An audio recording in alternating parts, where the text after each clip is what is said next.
讀啊！嗱，依家就係仔仔做示範，仔仔即係小丁丁啊。貓嗰支藥膏咧係咁樣㗎，呢一隻嚟藥膏嚟㗎。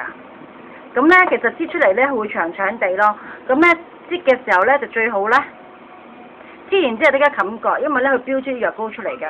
幫阿小康搽藥嘅時候咧，通常我會咧攞隻左眼咧滴起佢咧，呢個眼 BB 嗱佢大啦，因為所以就困難啲，滴起佢隻眼仔咧。直到咧隻眼仔咧，你見唔好住啦，你乖仔，見到眼仔咧有窩啊，突出嚟，即係有少少粒位，見唔見到？咁樣少突出嚟有少粒位。咁咧，如果係有藥膏嘅話咧，咁咧一隻手咧，因為佢細隻咧就可以，小康細隻咧，你就可以咧滴到佢點都得。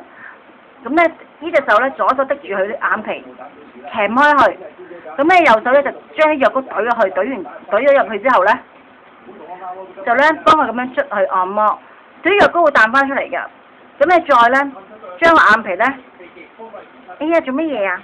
再將個眼皮咧唔好曳啦，再將眼皮咧咁樣撳一撳，即係搣起個眼仔啲毛咯，再冚翻個眼珠咁樣咧，試一試咁樣，再冚翻啲眼，咁咧再捽去得噶啦。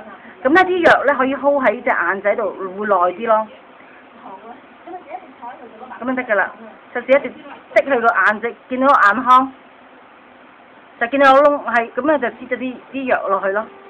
如果咧做唔到咧，就可以攞個鉗仔攞一落夾仔咧，夾住個頸，等佢咧你容易啲。咁啊，小康呢個細隻咧會做到噶。今日朝頭早去幫佢整嘅時候都整到。啲藥膏咧唔需要咧特別去整暖佢，因為咧佢好快咧就會溶㗎。唔該晒。